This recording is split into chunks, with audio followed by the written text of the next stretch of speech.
শুই উঠিয়ে পিতৃ মাতৃ চৰণ সেৱা কৰা বহু পুত্ৰ কন্যা আজি এইখন অসমত আছে। আৰু কৰবালে এখোজ ওলাই যাবলৈ হ'লে মাক বা দেউতাকক সুধিহে যায়। এইবোৰ সংস্কাৰ, এইবোৰ হ'ল একোটা জীৱনৰ আদৰ্শ। ভাগৱত বেলেগ শিক্ষাৰ কাৰণে পঢ়িব নালাগে, এই শিক্ষাবোৰৰ কাৰণে আমাক ভাগৱত আমি অধ্যয়ন কৰিব লাগে। যে পিতৃ মাতৃ মোৰ আদ্য গুৰু। কৃষ্ণ মূৰ্তি কপাছে কৰিলন্ত ধ্যান হৃদয়তে কৃষ্ণ দেখিলা বিদ্যমান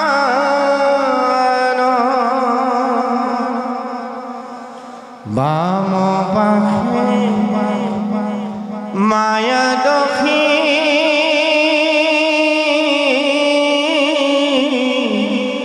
নত ভক্তিমান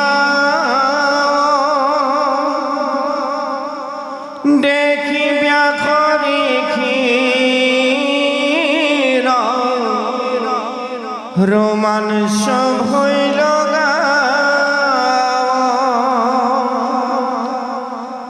মায়ায়ে বান্ধন্ত ভক্তি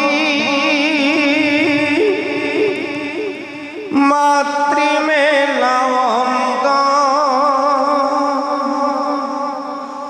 দোহান মধ্যস্থ ভাৱে আশা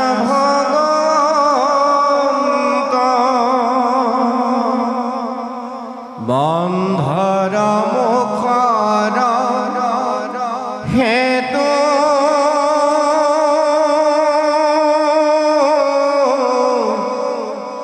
দেখি ব্যাখৰি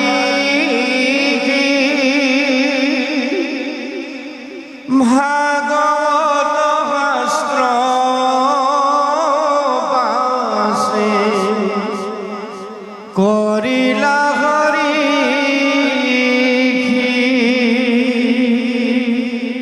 পৰম ৰহস্য মহা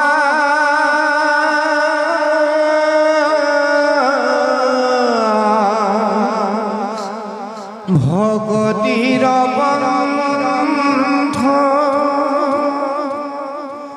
শোক প্ৰহাইলা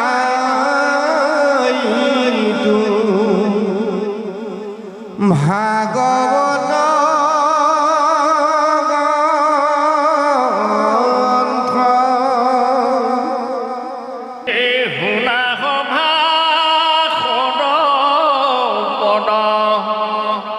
মহাভাগৱত পুৰাণৰ সূৰ্য হাস্ত শুনিও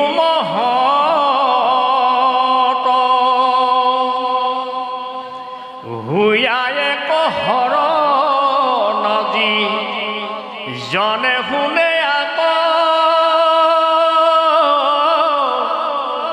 পাৱ পৰম পদ সুখে নিস্তৰে মায়া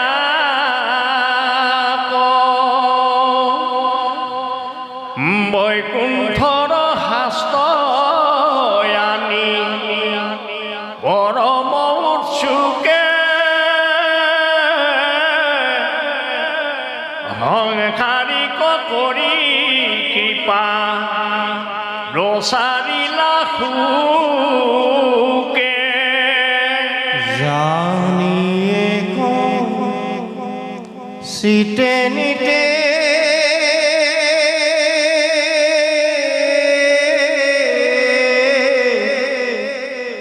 শুনা কৃষ্ণ কথা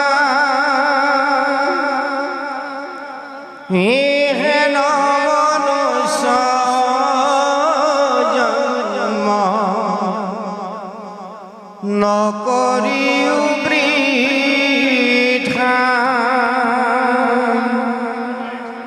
বিজুলি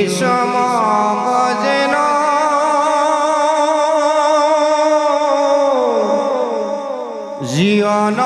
জীবনয়থির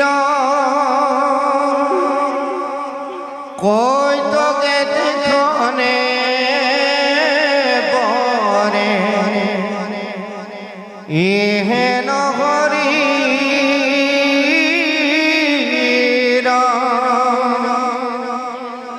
প্রাণবন্ধু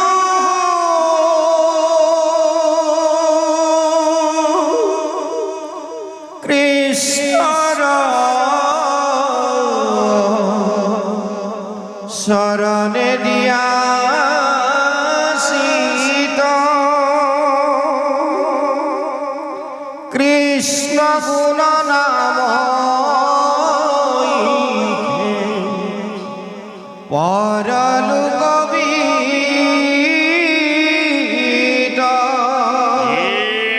জানি হরি ভকতিত তেজিওয়ালা আৰু কি মনুষ্য হুইবা এৰাইটো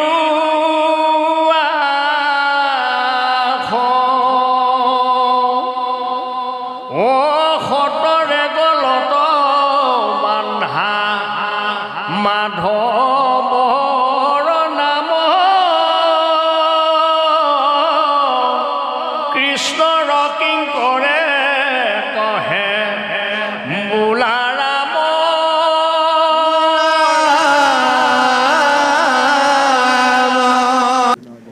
সমস্ত লোকক মুক্তি দিবাৰ কাৰণে ধৰন্ত বিবিধ লীলা নাথ নাৰায়ণে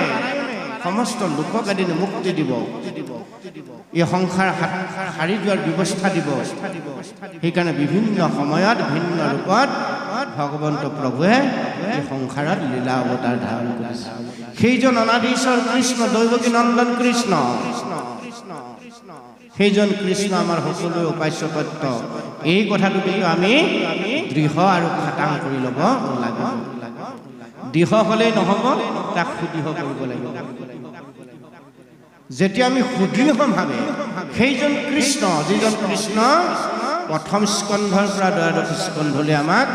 সুন্দৰ এটা কলেবৰৰ যোগেদি দৰ্শন দিলে সেইজন কৃষ্ণ সাক্ষাৎ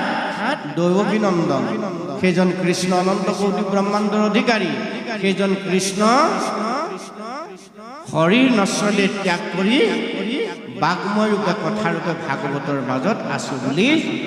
উদ্ধৱ মহামহন্ত গীতাৰ অষ্টাদশ অধ্যায়ত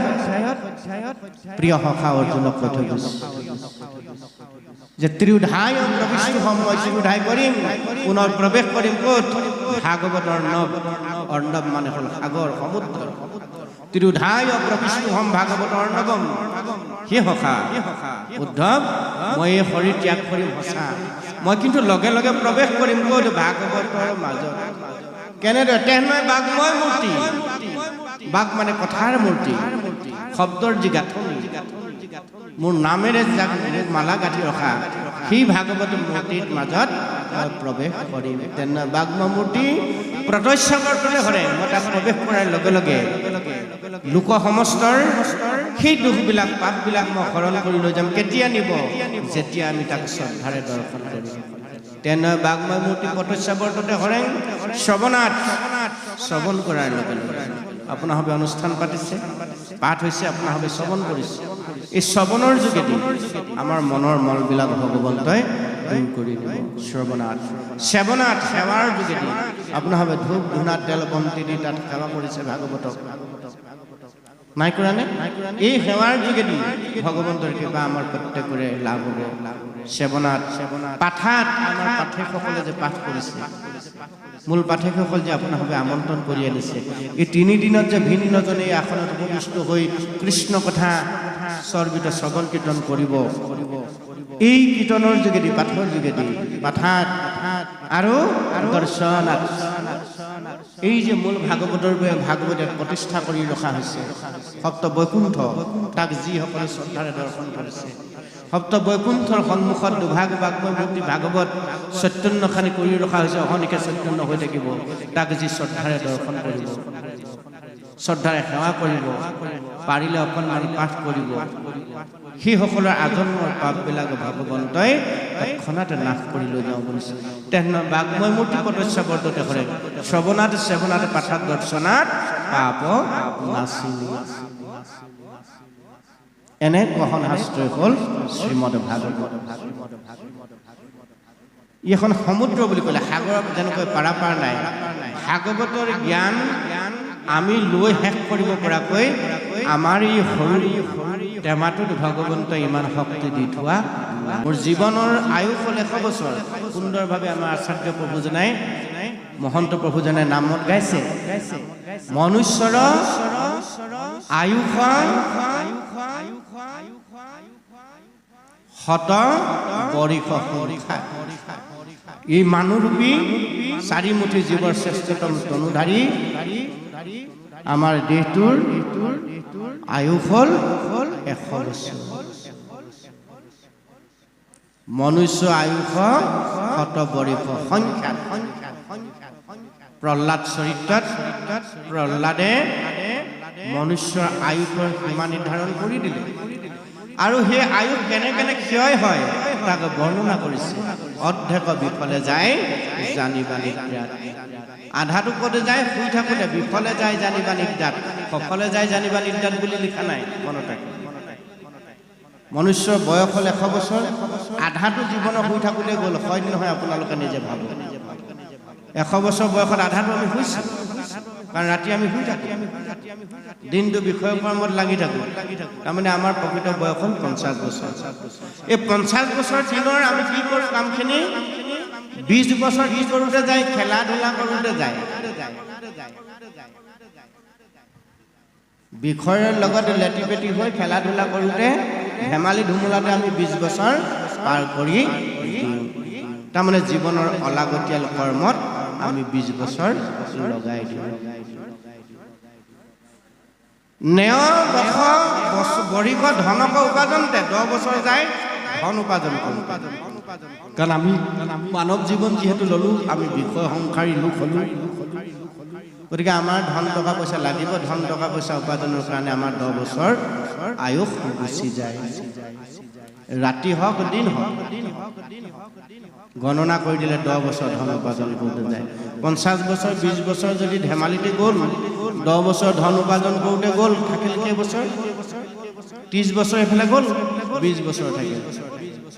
এই 20 বছৰ বয়সটো বৃদ্ধকাল আহিল বুলি কৈছে। শেষ 20 বৰিষ বিংশতি একো কাৰ্য সাধিবাক নাহিকে একতি। বৃদ্ধ বয়স হোৱাৰ লগে লগে 100 বছৰীয়া জীৱনৰ একো কাৰ্য আমি সম্পাদন কৰিব নোৱাৰোঁ। কেনেকৈ নোৱাৰোঁ? নামাচাৰ্যই নাম গাওঁতে কৈ গৈছে, কাণেৰে নুশুনা হয়, চকুৱে নেদেখা হয়, মনৰ স্মৃতি নাইকিয়া হয়, কমি যায়, হ্ৰাস পায়, কথাবোৰ মনলৈ ৰৈ নাথাকে, আৰু শৰীৰটো লাহে লাহে লাহে লাহে অৱস হৈ আহে। আৰু আমি আশা কৰি বাট চাই থাকিব লাগে কালৈ? আপোনাৰ মোৰ ঔৰসে জন্ম হোৱা সতী সন্তানৰ মুখলৈ চাই আমি ৰৈ থাকিব লাগে। এমুঠি মুখৰ আগত দিলে আমি খাবলৈ পাম, যদি কিবা কাৰণত নিদিয়ে আমি খাবলৈ নাপাম। যি সতী সন্তানৰ কাৰণে ৰাতিক দিন কৰি, মনত ৰাখিব, বৰ লাগতিয়াল কথা। যি সতী সন্তানৰ কাৰণে ৰাতিক দিন কৰি 9 মাহ 10 দিন গৰ্ভত ৰাখি এগৰাকী মাতৃ এটি সন্তান ভূমিষ্ঠ কৰাইছে। সেই সন্তানে জন্ম হৈ সেই পিতৃ মাতৃয়ে সেই সন্তানক গাত আঁচু এটা পৰিবলৈ নিদিয়াকৈ ডাঙৰ দীঘল কৰি প্ৰকৃত মানুহ হিচাপে গঢ় দিয়াৰ পাছত বৃদ্ধ বয়সত 1 বা 2 বছৰ নিজ পিতৃ মাতৃক যদি লালন পালন কৰিবলৈ পায় কোনো সন্তানে, ৰেলৱে ষ্টেচনত, ফুটপাথত, বৃদ্ধাশ্ৰমত গৈ যদি এৰি থৈ আহিব লগা হয়, ইয়াতকৈ দুখৰ কথা একো থাকিব নোৱাৰে। আমি নিজকে যিমান বিদ্যামন্ত ধনমন্ত বুলি ভাবি নলওঁ কিয়, ভাগৱত দৰ্শনে সেইটোক কেতিয়াও শ্ৰেষ্ঠত্ব জীৱন বুলি আমাক কোৱা নাই। এই বৃদ্ধকাল আহিলে হাকুল ব্যাকুল কৰি মৰিব নালাগে। আপোনাৰ যদি সৎ পুত্ৰ সৎ সন্তান আপুনি যদি ধৰাধামত জন্ম দিব পাৰে, সেই সন্তানে আপোনাৰ বৈকুণ্ঠৰ পথ প্ৰশস্ত কৰি দিব। তাৰ কাৰণে এতিয়াই আৰম্ভ কৰা। বৃদ্ধ বয়সত হাকুল ব্যাকুল কৰিলে উপায় নাই, কাৰণ আপুনি টেঙা আমৰ পুলি এটা ৰুই তাত মধুৰি বা আপেল বিচাৰি ফুৰিলে কেতিয়াও নাপাব। সম্ভৱ জানো? ভাগৱত কথাই আমাৰ সমাজ, আমাৰ জীৱনত কিয় ৰেখাপাত কৰা নাই? আমাৰ জীৱনৰ ডাঙৰ প্ৰশ্ন কিন্তু সেইটো। যদি নহয়, আপোনালোকে নহয় বুলি ক'ব, যদি হয় কিন্তু সেইটো হয় বুলি স্বীকাৰ কৰিব লাগিব। কিয় হোৱা নাই? ভাগৱততো আমি অলপ আগতে কৈছোৱেই যে নাৰদৰ আগত ভগৱন্তে কৈছে, প্ৰিয় সখা উদ্ধৱৰ আগত কৈছে, সখা অৰ্জুনৰ আগত গীতাৰ অষ্টাদশ অধ্যায়ত কৈছে যে ভাগৱত শ্ৰদ্ধাৰে শ্ৰৱণ কীৰ্তন কৰাৰ লগে লগে আজন্মৰ পাপবিলাক নাইকিয়া হয়, জীৱ পুণ্যলৈ ৰূপান্তৰ হয়, পুণ্যাত্মা জীৱলৈ ৰূপান্তৰ হয়। আৰু পুণ্যাত্মা জীৱলৈ যদি আমি ৰূপান্তৰ হৈছোঁ এই ভাগৱত কথা শ্ৰৱণ কীৰ্তনৰ যোগেদি, তেতিয়াহ'লে আমাৰ সমাজত কিয় পৰিৱৰ্তন হোৱা নাই? এখন সমাজ আমাৰ মাজত ভাগি 4-5খন হৈছে, কিন্তু গুৰুজনে সেই উদ্দেশ্যে নামঘৰ সৃষ্টি কৰা নাছিল। কিৰাত কছাৰী খাচী গাৰু মেৰি যৱন কংক গোৱাল অসম মূলক ধোবা যে তুলক কুবা চম্লেশ চান্দাল আনু নানা জাতি কৃষ্ণ সেৱকৰ সংগত পবিত্ৰ হোৱাই সকলো জাতিক একতাৰ দোলেৰে বান্ধিবৰ কাৰণে, উচ্চ নিচ ভেদাভেদ নাইকিয়া কৰিবৰ কাৰণে, বৰ্ণ বৈষম্য নাইকিয়া কৰিবৰ কাৰণে কি পালো? গুৰুজনে আদি সত্য যুগৰ শুদ্ধ সনাতন ধৰ্ম। আগত আছিলে সনাতন ধৰ্ম, আদি সত্য যুগ। তাক মাজতে ঢাকোন দি দিয়া হ'ল, দেৱ পূজা প্ৰচলন হ'ল। একশৰণ শুদ্ধ সনাতন ধৰ্মত ঢাকোন দিলে। সেই ঢাকোন গুচাবৰ কাৰণে কলিত কি পালো? গুৰু শ্ৰীমন্ত শংকৰদেৱ, বৰাৰপুৰ মাধৱদেৱ, অন্য কোনো নহয়। আমাৰ আচাৰ্য মহন্ত প্ৰভুজনে কৈছে যে ত্ৰিভুৱন বন্দনা কৰা দৈৱকী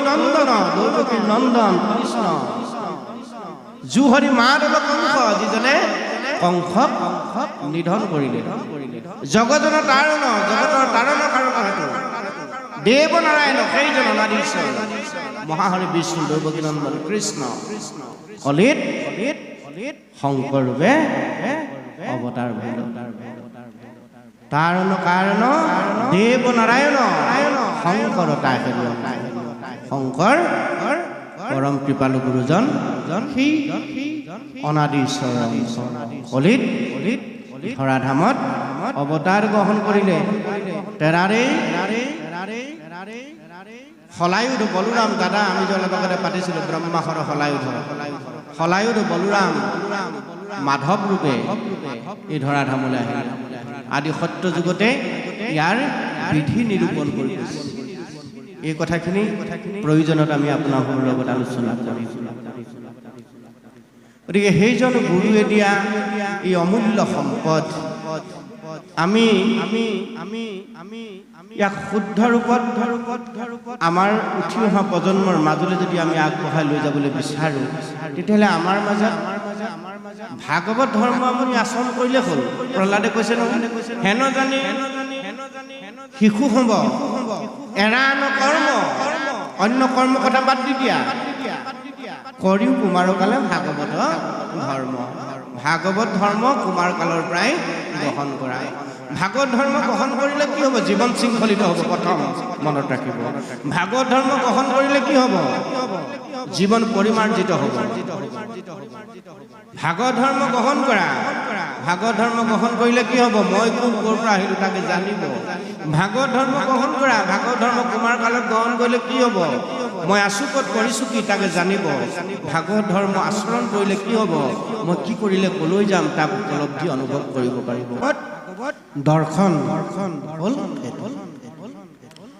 ভাগৱত সকাম খাবৰ কাৰণে আমাক দি থৈ যোৱা নাই। কীৰ্তন শাস্ত্ৰখন সকাম খাবলৈ আমাক দিয়া নাই। পেট কাৰ্য খেদিবৰ কাৰণে 2 অধ্যায় কীৰ্তন পাঠ কৰিবলৈ আমাক গুৰুজনে কীৰ্তন পুথিখন ইমান দায়ে দৰে দিয়া নাই। নাম ঘোষাখন ৰাতি নাম গোৱাত পূৰ্ব খেদিবৰ কাৰণে হাজাৰী ঘোষা পাঠ কৰিবৰ কাৰণে কৃপালু গুৰুজনে আমাক দিয়া নাই বোৱাৰপুৰ মাধৱ মনত আমি কীৰ্তন দশম ঘোষাৰত্নাৱলী গীতা ভাগৱত এই 6খন নিগম শাস্ত্ৰক বিভিন্ন কৰ্মত কাৰ্য সকাম নিকামত আমি তাক ব্যৱহাৰ কৰি দিলোঁ যাৰ কাৰণে 550 বছৰ আগতে দিয়া কৃপালু গুৰুজনাৰ সম্পদখিনি আমি আমাৰ জীৱনৰ জীৱনদায়িনী মন্ত্ৰ হিচাপে গ্ৰহণ কৰিব নোৱাৰিলোঁ যাৰ কাৰণে আমাৰ এটা নামঘৰত সমাজ এতিয়া 3খন 4খন গুৰুজনে এক কৰিছে নহয় কিৰাত কছাৰী খাচী গাৰু মিৰি জবন কংস গোৱাল অসম মুলুক ধুবা তুৰুক ভুৱাচম লেচু চান্দাল আনু নানা জাতি কৃষ্ণ সেৱকত সংগত গুৰুজনেতো জাতপাত বিচাৰ কৰা নাছিল এতিয়া আমাৰ মাজত কিয় পৰা জাতপাত আহে আমুক উচ্চ জাতৰ কোনোবা নিম্ন জাত এইবোৰ আছিল জানো গুৰুজনাৰ সকলোকে এক ঈশ্বৰৰ সেৱক হিচাপে এটা ধাৰত লৈ যাব বিচাৰিছোঁ সেইটো কৈছে গুৰু পৰম্পৰা সেই ব্যৱস্থাটো দিছিলে গুৰু পৰম্পৰাৰ যোগেদি এতিয়া আমাৰ গুৰুসকল আছে আমাকে যিসকলে এই আধ্যাত্মিক জ্ঞানৰ দীক্ষা দিছে এইসকল আমাৰ দীক্ষা গুৰু ৰাম মহন্ত প্ৰভুজনাৰ দৰে শ্ৰী শ্ৰী আউনীআটী সত্ৰৰ দৰে নহয়নে বাৰু বিভিন্ন সত্ৰ অনুষ্ঠানবিলাকৰ যোগেদি আমাক আধ্যাত্মিক জগতখনৰ দিশ নিৰ্ণয় কৰাই দিছে কিন্তু এটা কথা মনত ৰাখিব লাগিব প্ৰত্যেকেই গুৰুসকলেই আৰু শিষ্যসকলে উভয়ৰে এটা কথা কিন্তু খুব ধ্যান দিব লাগিব যে আমি যিটো ৰাস্তা শিষ্যসকলক দেখুৱাইছোঁ সেই ৰাস্তাটো প্ৰকৃততে গুৰু ধৰ্মৰ আদৰ্শৰ পন্থী হয়নে নহয় ভাগৱত আদৰ্শপন্থী হয়নে নহয় কীৰ্তনৰ আদৰ্শ হয় নহয় মহাপুৰুষৰ এই 6খন গ্ৰন্থৰ আধাৰিত ৰাস্তা হয়নে নহয় গুৰুসকলে কিন্তু এই কথাটো লক্ষ্য কৰিব লাগিব সেইকাৰণে কৈছে সেইজনকে গুৰু বুলি ক'বা যিজনে মৃত্যু তৰণৰ পথটো আপোনাক মোক দেখুৱাই দিব পাৰে সেইজনক পিতৃগুৰু বুলি ক'বা সেইজনক মাতৃগুৰু বুলি ক'বা সেইজনক শিক্ষাগুৰু বুলি ক'বা সেইজনক দীক্ষাগুৰু বুলি ক'বা সেইজনক পৰম গুৰু বুলি ক'বা যিজন পৰম গুৰুৰ যোগেদি তুমি নিজ গুৰু পৰিচয় পাবা নিজ গুৰু কোন আমাৰ প্ৰত্যেকৰে নিজৰ গুৰু হ'ল নিজ গুৰু পিতৃ কৃষ্ণ গীতাৰ 8ম অধ্যায়ত শেষত একেবাৰে অৰ্জুনক কৈছে ধৰ্ম অৰ্থ কাম মোক্ষ সবাহাৰ মূল স্বৰূপত গুৰু মই মূৰলৈ যাবলৈ স্বৰূপ মানে নিজ গুৰু আত্মা ঈশ্বৰ আমাৰ দেশত থকাৰ কাৰণে কৃষ্ণ থকাৰ কাৰণে আপুনি মই চৈতন্য হৈ আছোঁ সেই কৃষ্ণই আপোনাৰ মোক উদ্ধাৰ কৰি নিবৰ কাৰণেহে আত্মা আহি জীৱাত্মাৰ লগত এই দেহৰূপী গৃহটোত সোমাই সেই আত্মা ঈশ্বৰে ভাল পোৱা কৰ্মখিনি কৰিব লাগিব আমি আত্মা ঈশ্বৰে খাই ভাল পোৱা খাদ্য খাবৰ কাৰণে আমি যত্ন কৰিব লাগিব আত্মা ঈশ্বৰে শুনিলে যিবোৰ শুনিলে ভাল পায় সেইবোৰ শুনিবৰ কাৰণে কাণকেইখন আমি আগবঢ়াই দিব লাগিব আত্মা ঈশ্বৰে যি ক'লে ভাল পায় তাক ক'বৰ কাৰণে আমি যত্ন কৰিব লাগিব ই হ'ল ভাগৱত ধৰ্ম এইখন গাঁৱত কেতিয়াও 2টা বা 4টা নামঘৰ হ'ব নালাগে এটাই হ'ব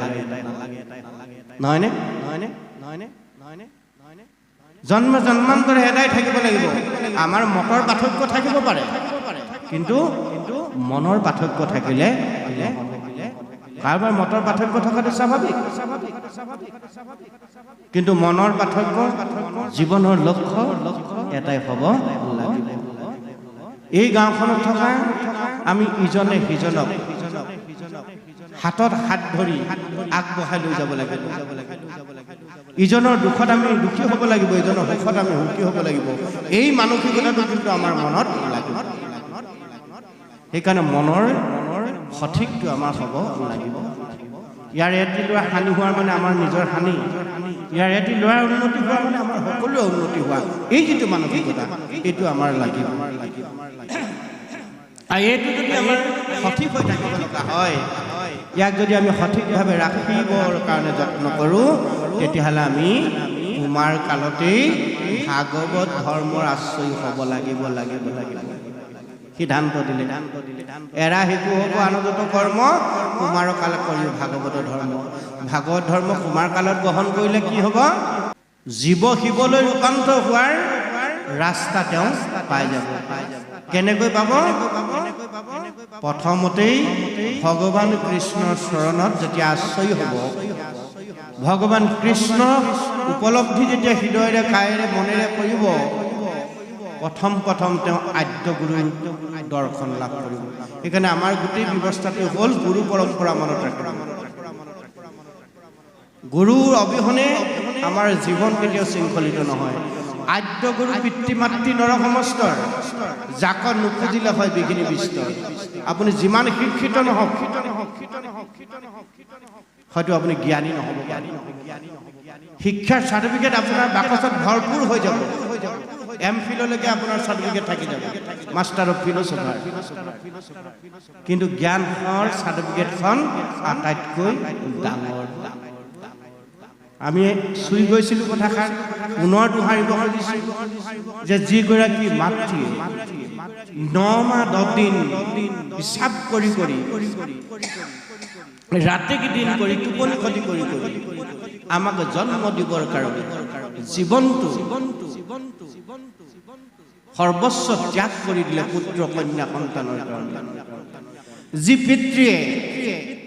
অকণো গাত আঁচু নপৰাকৈ তুলি তালি মানুহ হোৱাৰ ক্ষেত্ৰত আমাক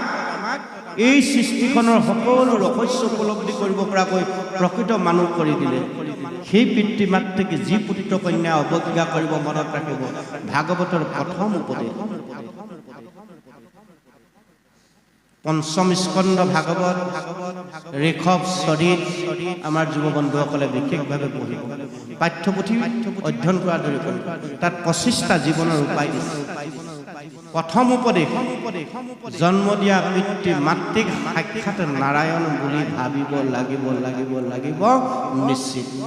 চতুৰ্ভুজৰূপী বৈকুণ্ঠপতি ভগৱন্ত আপোনাৰ মোৰ সন্মুখলৈ চতুৰ্ভুজ ৰূপ লৈ নাৰায়ণ ইয়াতে নামি নাহে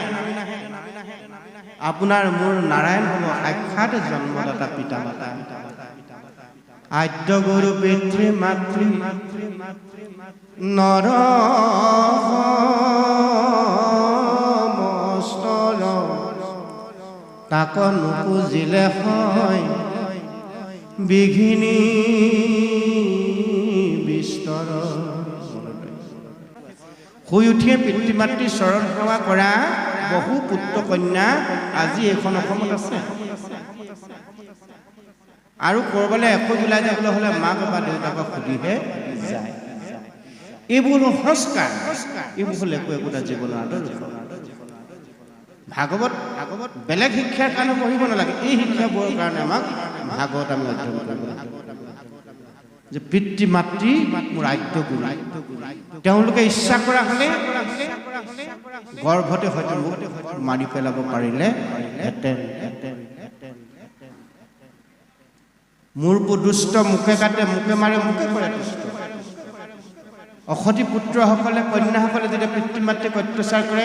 এহাতে চকুলো টুকি পায় ভাত খাই যদিও কোনোদিন অন্তৰৰ পৰা নিজৰ ল'ৰাটো হানি হৈ যাওক বুলি হাওপাত নিদিয়ে দিয়ে জানো কিজানি ভাল হয় কিজানি প্ৰভুৱে ভাল কৰে এই চিন্তাতেই থাকে সেইকাৰণে খুব সাৱধান বন্ধুসকল তাৰ কাৰণে সেই পিতৃ মাতৃসকলে অবাঞ্ছিত ফল এটা লাভ কৰাৰ কাৰণটো হ'ল সময়ত খৰপাত মাৰিব নজনাৰ দুখত বহু পিতৃ মাতৃ অবাঞ্ছিত ফলবোৰ যে পালে সময়ত খৰপাত সঠিক জেগাত মাৰিব নোৱাৰাৰ দুখত তাৰ ফলটো এতিয়া আমি ভোগ কৰিছোঁ আমি সেইকাৰণে কৈছোঁ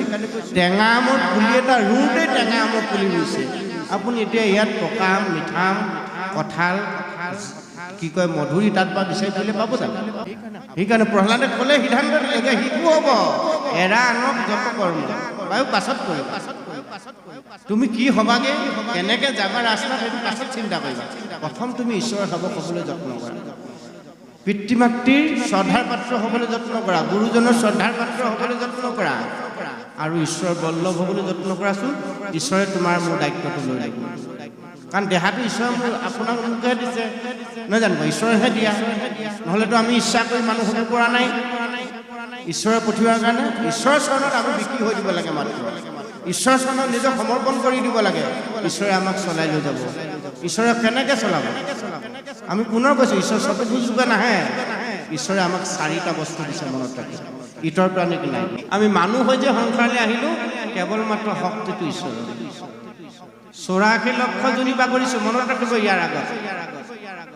84 লক্ষ 1 লাখ 2 লাখ নহয় 84 লাখ বাৰ ভিন্ন জনিত ভিন্ন দেহ ধাৰণ কৰি আমি এই সংসাৰলৈ অহা যোৱা কৰি আছোঁ ততো মনুষ্যং প্ৰাপ্তি কৰ্মাণি সাধয়ত তাৰ পিছতহে মনুষ্য জন্ম লাভ কৰিছোঁ কৰ্ম সংস্কাৰৰ যোগেদি আমাৰ জীৱন সংস্কাৰিত হৈ আহোঁতে শেষত আমি এতিয়া মনুষ্য জন্ম পাইছোঁ সেইকাৰণে অলপ আগত পদত ক'লে অমনুষ্য শৰীৰ পা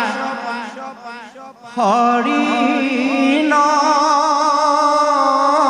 ভজিলা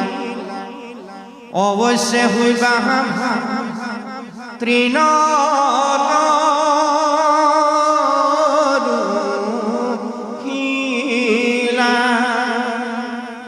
মনুষ্য শৰীৰ পোৱাৰ পিছত জীৱই আৰু বেলেগ শৰীৰ পাবলৈ নাথাকে এই শেষ শৰীৰটো হ'ল মনুষ্য শৰীৰটো লাভ কৰাৰ পিছত যদি কৰ্ম সংস্কাৰিত কৰ্ম কৰিব নোৱাৰে জীৱশ্ৰেষ্ঠ কৰ্ম ধৰ্ম যদি আচৰণ কৰিব নোৱাৰে তেওঁ জীৱন পুনৰ নৰকংগত বা নৰকৰ গতি মনুষ্য শৰীৰৰ পৰা শৰীৰ নবজিলা অৱশ্যে শুই বাহা ভাই 3 তৰু হিলা ক'লৈ যাবগৈ লাগিব 3 তৰু হিলালে ইতৰ প্ৰাণীটোক পৃথককৈ দিলে মানুহক প্ৰথম দিলে এটা সুন্দৰ শৰীৰ যিটো শৰীৰৰ দেহৰ সিটো ওপৰলৈ থকা ওপৰলৈ ঊৰ্ধ্বগামী ইতৰ প্ৰাণী পথালৈকে আছে বানৰ পথালৈকে আছে গৰু ম'হৰ পথালৈকে আছে চৰাই চিৰিকটিৰ পথালৈকে আছে শৰীৰটো আছে নাই কেৱল মাত্ৰ ঊৰ্ধ্বগামী সিৰিলৈ থকা শৰীৰটো হ'ল মানুহ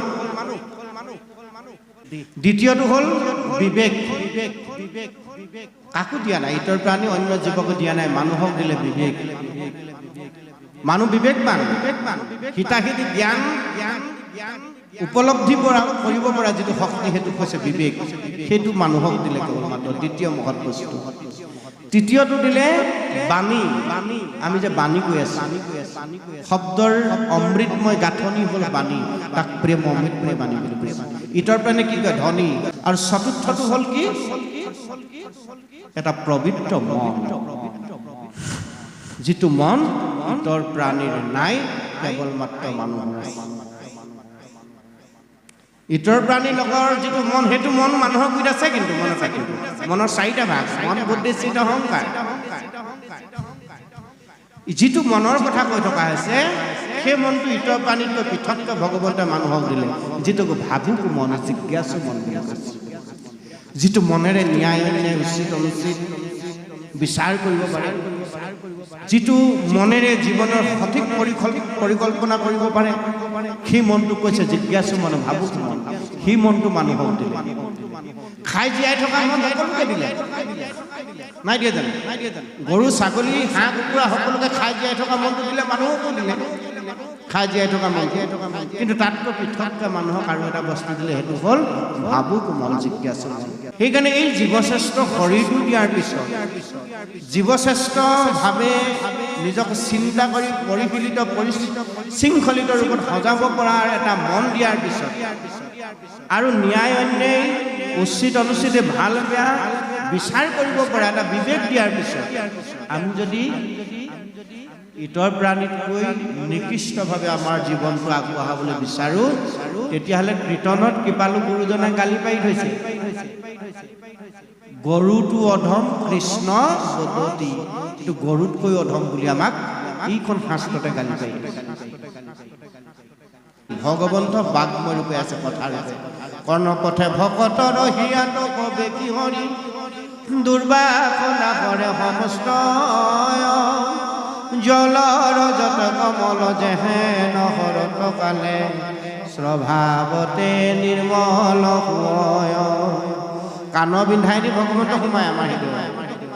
ভগৱন্ত সোমোৱাৰ ৰাস্তা এটাই কাণ বিন্ধাই গতিকে কাণ বিন্ধা আমি সঠিক কৰি ৰাখিব লাগিব কাণৰ পিন্ধাই নি ভগৱন্তৰ হৃদয়লৈ সোমাই যাব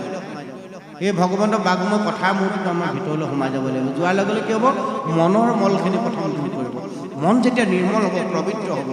সেই হৃদয় যেতিয়া পবিত্ৰ হ'ব হৃদয় যেতিয়া পবিত্ৰ হ'ব তাত ভক্তিৰ জন্ম হ'ব দুগৰাকী মাতৃ অলপ আগতে আমি পঢ়ি গ'লোঁ মোহ পাখা মায়া দক্ষিণত ভক্তি মাও দেখি ব্যাসৰ ঋষিৰ ৰোমাঞ্চ ভয় লগাও মায়াই বান্ধন্ত ভক্তি মেলাবন্ত দুহানো মধ্যস্থভাৱে আছে ভগৱন্ত যে আমাৰ হৃদয় কমলত আছে সেই ভগৱন্তক আমি দৰ্শন পাম কেতিয়া পাম যেতিয়া মন পবিত্ৰ হ'ব হৃদয় নিৰ্মল হ'ব ফটফটীয়া হ'ব যেতিয়া আমি খৰালি আহে নদীৰ পানীখন চাই দিওঁ একদম তললৈকে দেখোঁ একদম ফটফটীয়া নিৰ্মল নহয় এতিয়া বাৰিষা পাৰিব জানো চাব দুৱাঙলো আপুনি নেদেখে কাৰণ লেতেৰা হৈ আহিব পানী হয়নে বাৰু আমাৰ সেইকাৰণে মনৰ কলুষতা কালিমা এই ভাৱবোৰ কাম কুদ লোভ মোহ মদ মাধুৰ্য ঈৰ্ষা অসূয়া তিৰস্কাৰ পৰচৰ্চা পৰনিন্দা এই কলুষ কালিমাবোৰ মনৰ পৰা যেতিয়ালৈকে দূৰ নহ'ব তেতিয়ালৈকে ভগৱান কৃষ্ণৰ হৃদয়ত থকাৰ পিছতো আমি দৰ্শন নাপাম আপুনি মই যিমান নাম লৈ নাথাকোঁ নাম লোৱাৰ লগে লগে নামৰ ক্ৰিয়া আমাৰ লগত হ'ব লাগিব কৰ্ণপথে ঈশ্বৰ সোমাব লাগিব হৃদয়লৈ সোমাই তাত অনুভৱ শক্তি আমি তাক খুব খচিব লাগিব চাফা কৰিব লাগিব তাৰপিছত ভগৱন্তক আমি তাত দৰ্শন পাম আৰু ভগৱন্তক যেতিয়া হৃদয়ত দৰ্শন পাম সেইজন ভকতক এৰি ভগৱন্ত কেতিয়াও থাকিব নোৱাৰে আপোনাক ভগৱন্তৰ বল্লভ কৰিবই ভকত কৰিবই নিশ্চিত খাটাং